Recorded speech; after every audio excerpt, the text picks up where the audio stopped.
guys, happy What Should I Do Wednesday! I know, we need to clear the air because you're sitting here thinking, where the hell's the hoodie? Right? Right. All right, so here's been my day. I got motivated today. Good thing, right? Because I got motivated to work out. And now I'm paying for it because I am so hot and so sore and so scatterbrained that I can't put 2 + 2 together right now. I am still sweating like a gay man trying to eat a hot dog in front of his parents. I can't stand to have my hair down, much less even fathom the thought of putting a hooded sweatshirt anywhere near my body. So you get to see the spring preview of what it will be like when it's warm outside and I'm not wearing a hoodie because I just can't do it today. I just can't. So you get to see like my lovely ink and my cute little hair and my nice t-shirt because it's not happening today, people. Hashtag sorry, not sorry. I can't do it. But anyway, like I said, we're not here to do Rachel's Confessions. We are here to do What Should I Do Wednesday, where you guys ask me all of your general paranormal related questions all up on the Facebook page. And we have a short little list today, which makes me excited because like I said, I am cute today and it's probably for the best. But we are gonna get right into it and I'm gonna answer them the best I can with the brain that I have left. Okay? Okay. Harness. Just I'm telling you, don't go work out. It's a trap. It's a trap. It is a trap. It is a trap. It is a trap. Anyway, got me all flustered. Our first question. Does burning white candles in your house help if you have a spirit? Yes. They can be used in one of 2 ways. They can be used alone. Make sure they are white and they are unscented. And when you use them, you can use them following a cleansing to help kind of seal the cleansing. After, say, like you use a blessing or you do sage or you do some sort of other cleansing, you can light the white candles in each room of your home to kind of seal all of that good energy in. Or you can simply just use the candles themselves, say a prayer over them, but the key is let them burn all the way out on their own. So don't blow them out, don't let them get to this and then you blow them out. No, let the wick literally melt everything to there is nothing but that like little middle thing left all the way out, because that is going to ensure that everything is sealed and it's all happy and everybody's healthy and everybody's woohoo, unless you done the polar opposite and just pissed whatever's in your house off, which is always the risk. But yes, it does help to burn white unscented candles in your home to help cleanse it, if you believe that you have paranormal activity or demonic activity, all of the above. Moving on. Some people think graveyards or cemeteries can be haunted, but aren't people buried there generally to rest? What are your thoughts? Okay, this is always like a thing with me. I personally have never been scared of cemeteries. I have never wanted to like go investigate a haunted cemetery. I mean, the cemetery is full of dead people. Come on now. Yes, generally they are there to rest. However, my thought on it is if there is like documented general, like genuine paranormal activity within a cemetery, there's reasons. I know that there's like a devil tree with like a chain link fence around it. I believe it's like in a cemetery or a park near a cemetery. You hear these stories of like caretakers and shadow people. I think that the cemeteries can be haunted if there's something keeping something there. Whether they were murdered there or they died like at the cemetery or it was a caretaker or an owner, somebody who had a deep connection to that area. Of course, I believe that something can be haunted.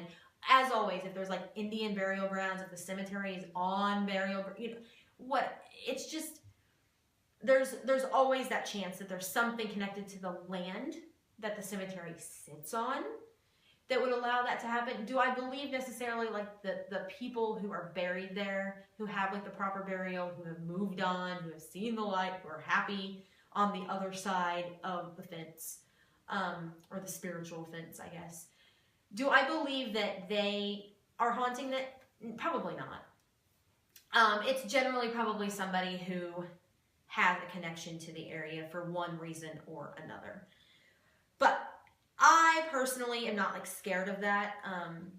Would I be if there was like general, like genuine hauntings? Yeah, because I'm a chicken. But I think it's possible for them to be haunted. I really do. I think there's got to be a good reason, but I think there's probably a few out there that are legitimately haunted by someone other than who's buried there. But I like that question. That was a good one. Moving on. Whew, I gotta pep it up here because I am just out of it.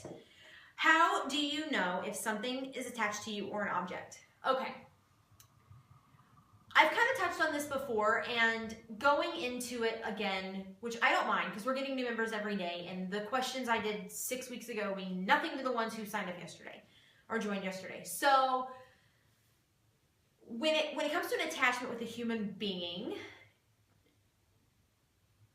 you have to almost have a really good reason. So something had to have happened, whether it be you had like a near-death experience and you kind of saw the light, or you were kind of like in that transitional period of whether or not you were dead or alive.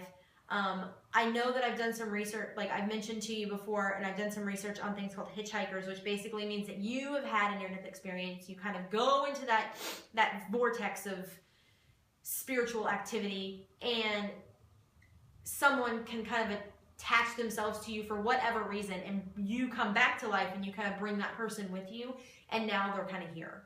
And they either attach themselves to you because they're lost and they're scared, or you reminded them of someone in their life and they think, oh, well, that's who that is and that's who I'm going to attach myself to.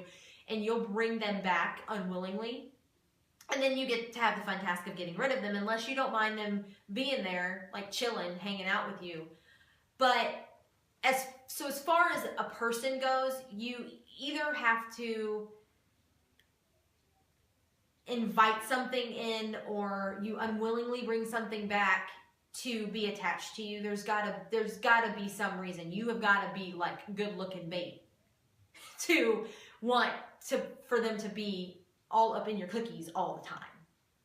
So as far as an object, now this is really like a really cool thing, because with objects, it's one of the reasons that I'm always like inky about going to like antique shows and buying all this old furniture. First of all, you don't know who the hell owned that stuff. You don't know who had that before you, and the person who had that before you could have been angry and nasty and mean, and that was their favorite dresser, and now you have brought that thing home and you have brought them with it. Perfect example. Anybody seen that movie Oculus? Okay, where she like buy like the big, and her dad and mom buy like the big antique mirror when she's like 10. And that stupid thing is haunted and possessed by something nasty, evil, and it like kills her parents, and then, or like kills one parent, and then her brother like goes off the deep end and kills her other parent to protect his sister. It was stupidest movie, scared the crap out of me, and I will never, ever own an antique mirror a day in my life. I have 2 mirrors in my house. One hangs above my fireplace and one is in my bathroom, and I don't look in either one of them for more than 15 minutes because I just know I'm going to see some creepy face looking at me like, you know, eyes rolled up in the back of her head. Oh, hell no. No. So that has scarred me from buying any kind of cute antique mirror. And I've seen some pretty ones, but I will not touch a 10-foot pole. So with objects, if there is a spiritual connection there to the object, it's always a possibility that whatever, that spiritual energy is going to kind of connect with that object and kind of go where the object goes.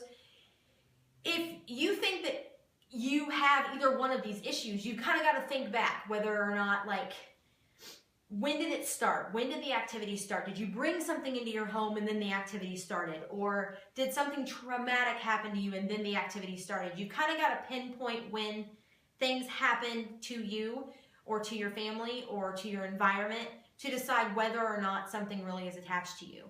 You know, if you had paranormal activity in one house and then it goes away when you move into another house and you never have an issue again, then chances are it was just to that area. But if you bought an antique dresser at some person's like estate sale and then bam, you know, you instantly have all this activity going on and then you remove the dresser and it stops, then you probably know that chances are it was attached to the dresser.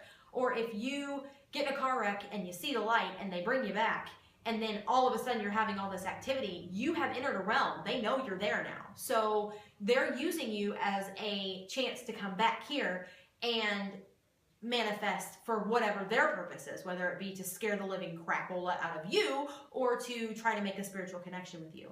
And so my best advice in that situation is pinpoint where the activity started. Try to decide whether or not it was something within you or something within your environment, and then you'll kind of know better on whether or not you have an attachment at all, or if you're just having maybe some like general paranormal activity, or you're just hearing things. Because let's face it, we all get scared and that happens.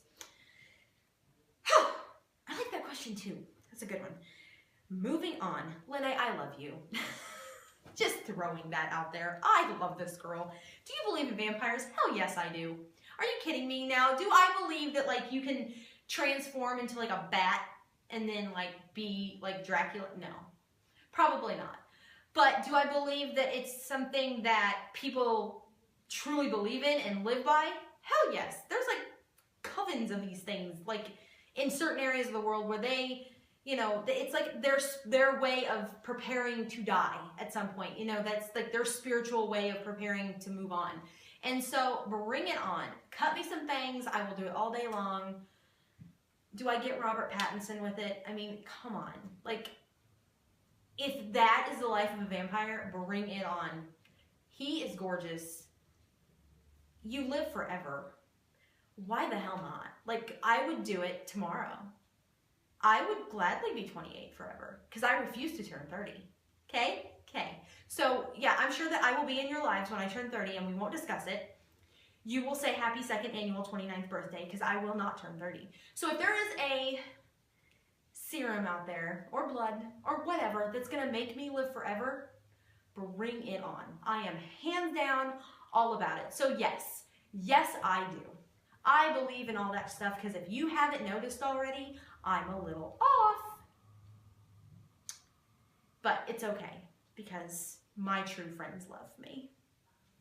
I know. Moving on. Jeez, Walter, quit messaging me. Stalker. Every time I try to answer a question, his little pops up in the corner. Distracting. Rude. Anyway, moving on to our last question before I got so rudely interrupted.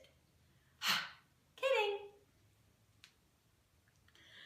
How do I make myself more receptive to visitation? Okay.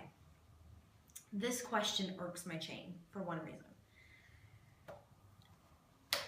You can't just make yourself see a spirit or feel a spirit or hear one. You can't just wake up and go, I want to see a spirit. Come on. Where are you?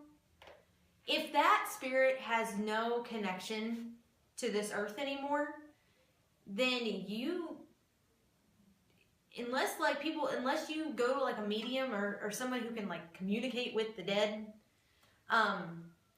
it's not going to happen. No, you can open yourself up as much to it as you want. You can cry and beg and hit the floor and plead to God to let you hear them one more time or see them one more time. And I know it's hard, especially if it's like a close loved one, like a parent or a sibling or a best friend, but you can't just sit there and go, God, please let me hear them. Because God knows there's a couple of people in my life that I wish that would come back into my life, but they're not here, and I get that. You know, I do have some abilities when it comes to that, but not in the sense of being able to sense a spirit or beg for somebody to come back. I can't do that. As bad as I would want to, as bad as I would want to see those two people again, I can't. But when it comes to that, you can't make yourself just open to that. You have to go to someone who has the ability to do that for you. And so my best advice is go to a medium, go to someone with a gift, go to a medium, go to a spiritual advisor, somebody that can help you make that connection or attempt to make that connection, and they may not even make that connection.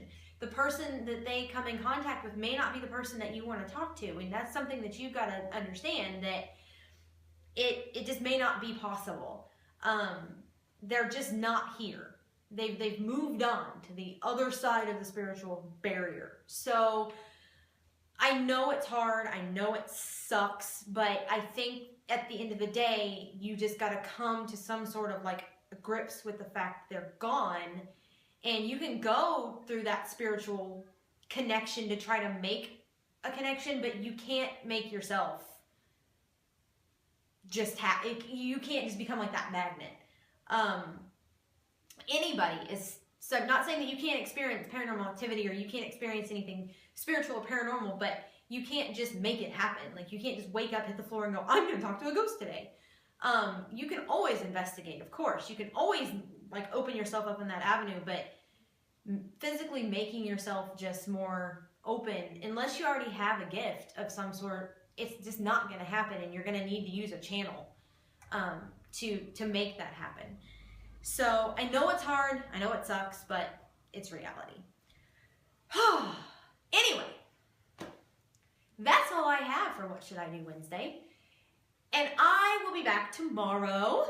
I know you're just loving seeing my bright, shining face every single day of the week, as much as I love doing it. Tomorrow is like not a typical thing, but I am doing a book review on Zach's new book, I Am Haunted, and I'm really, really excited to do that. And then I will be back Friday for GA Flashback Friday, and then I will be doing GA Recap Monday, where they are going to Seattle to investigate some sort of demons. I don't know, but I am scared already because I don't do demons. They wig me out to a whole nother level of fear. So that should be an interesting recap. But on the positive note, if you haven't heard, today we finally got Zach's tweet of the big news for the Ghost Adventures crew, and they have been picked up for 2 more seasons of Ghost Adventures. Yay! That means I get 2 more seasons of recaps, and I'm really, really excited. And that means we get 2 more seasons of Zach and Aaron and Billy and Jay, and oh, they're so cute in so many ways. Okay, fangirl moment over. Sorry, ADD. Whoop. But anyway, yes, the announcement was made today that they are back for 2 more seasons. We know Ghost Adventures Aftershocks is coming back next month, and I am so excited for that because I love when they go back and talk to everybody that they talked to before, and it's just always really, really nice to kind of hear the stories after the fact. So that is the scoop, yo. But I will see you guys tomorrow for my book review of I Am Haunted. Until then, stay happy, stay healthy, stay warm, even though I am still hotter than, I don't even know. It's never gonna end. Anyway, have a wonderful rest of your day. I will see you tomorrow. Much love, much happiness.